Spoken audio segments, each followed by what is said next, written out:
The jury in the Aaron Hernandez murder trial hitting the road today, a tour of the crime scenes linked to the death of semi-pro player Odin Lloyd, even the home of the former NFL player. What those jurors are seeing, what they're looking out for. Hello everyone, I'm Dan Kleffler in New York. Those jurors also visiting the street where the victim, Odin Lloyd, lived, as well as the industrial park where his body was found. Lloyd was shot to death in 2013, and prosecutors are determined, in fact, to prove that it was Hernandez who pulled the trigger. That gun, though, has never been found. The jury, in fact, making a total of 7 stops today, escorted by police. And our legal analyst, Ryan Smith, is joining us now with more on this. Ryan, this is incredibly unusual. Yeah, this is something you almost never see, especially in high-profile murder trials. These kinds of things are permitted when the photos and the videos that come into evidence really aren't enough for the jury to really understand what happened in the case. So judges will sometimes say, well, if it's really going to help you in your decision-making process, let's take you out on the road. Let's let you see some of these areas. But in this case, you have surveillance video, you have photos, you have descriptions of the areas. So some people have said, well, why is this necessary? Prosecutors sometimes don't like it because, as you saw in this case, prosecutors felt the house of Hernandez was redesigned in some ways to make him look better. Sometimes defense attorneys don't like it because even the starting and stopping can tell a story and influence jurors in ways they don't want. For lawyers, when you get out of the courtroom, there are variables you can't control, and you're afraid that some of those things might impact the decision of the jury as opposed to what they're hearing in evidence. Is this jury view, is this somewhat sort of like trying to recreate what the defense or what the prosecution believes happened? Or, I mean, I'm assuming then that they're making these various stops. It's not in some random order. No, this is all about what happened before and after the killing of Odin Lloyd and seeing some of the locations. So, for example, they're going some of the routes that prosecutors will say that Hernandez traveled that night. They're looking at some of the cell phone towers to see where the pings happened. They're looking at some of the scenes around Odin Lloyd's house and Hernandez's home. So the idea is here to give them a full, fleshed out perspective of the extended crime scene. Because those photos, those videos may not paint enough of a picture, this will make it vivid in their minds to make a decision based on the evidence. So they're looking at some of these cell towers. They're also looking at, as you pointed out there, Aaron Hernandez's home as well. There are some specific components inside the home that the prosecution was worried about. What are those? Oh, they were worried about religious items that have been put up, trophies that have been put up. The implication, I'm assuming, being now we're going to see Aaron Hernandez in this changed environment, and jurors might look at him and saying, well, he's a God-fearing man. Well, he's a man who's had a lot of accomplishments in his life, and maybe that taints the way I look at this case and look at the evidence. So prosecutors asked defense attorneys to cover some of that stuff up, as it wasn't that way when Hernandez, they say, committed the crime.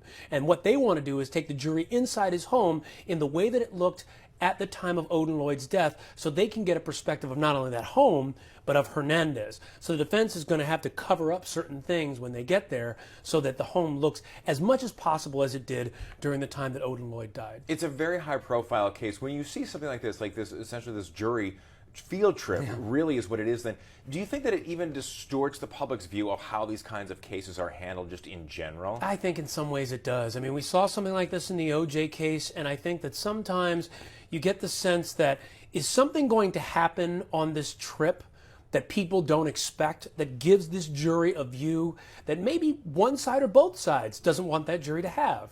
And so the issue will be, well, is there something extraordinary happening here that shouldn't necessarily happen? And I think that's a good point, because you have so much in this case. There are so many murder cases where you have basically nothing. A couple people's word, maybe no witnesses, and yet they still put on the case.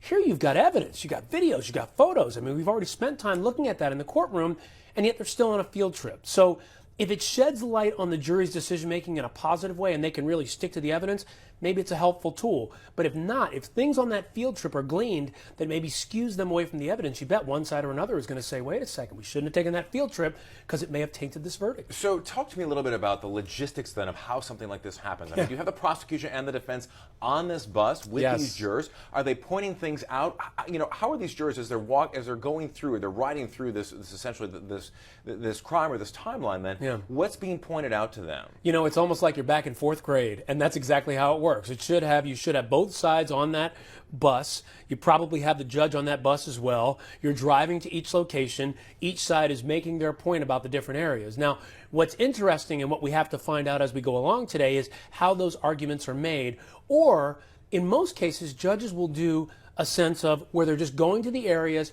identifying what it is, and let the juror take from it what they will. That's critical if they do it that way, because then it doesn't allow jurors to be influenced by the different arguments lawyers may make outside of the court forum. What you don't want is lawyers arguing like they're in some sort of moot court competition in front of jurors in a way they wouldn't in the courtroom, because that, again, could skew the way the jurors look at this case. That's really the biggest problem here. You want to show them what you see as the critical part of the case, but you don't want to take them out of what would be that typical courtroom structure, because once you do that, you add in other variables other than evidence, which is really what they're supposed to be focused on. And because that's kind of the difficult point, as you've been saying, the fact that it is so controlled, and the fact that this is not looking at evidence in a typical way where you might have a gun or you might have some kind of a weapon that might be brought up in front of the jurors for observation. You're actually bringing them to the scene. Right, and I imagine for the defense, what happens if something is seen out in this path that makes a juror say, oh, wait a sec, oh, I didn't even see that in evidence, but I see it there. That leads me to this conclusion.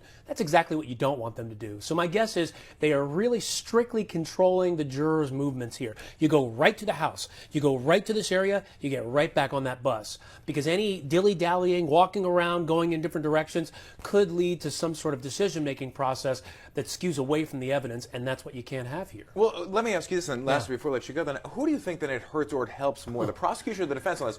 Let's say, for example, that you are going through on this trip, and you're going through Hernandez's house, or you're going to these various cell towers.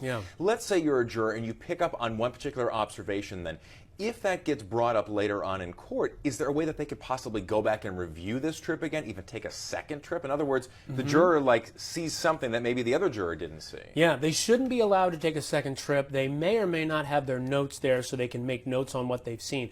But this is part of the prosecution's case, so right now this is going to benefit the prosecution. In a sense, you're in their proverbial house. So you're in the scheme of the evidence they're offering. So they're up there showing you exactly what happened, and the defense in some ways has to sit back. Now, will the defense ask for their own field trip and their own interpretation? Perhaps. I don't know if the judge will go for that, but if she's not going to go for that, then the idea is to make this as neutral as possible. But I think right now it helps the prosecution a little bit more, because the prosecution can take this jury out, have them see everything, and then get back in that courtroom, and then every argument they make from there, they can do so with the jurors having that frame of reference of seeing exactly what they wanted them to see at that crime scene, at Odin Lloyd's area, and at Aaron Hernandez's house. A very unusual step in this very complicated case. Ryan Smith, thank you so much for stopping by. I appreciate that. Of course, you can keep up with the story in real time as it develops by downloading the ABC News app and starring the story for exclusive updates on the go. For now, I'm Dan Kleffler in New York.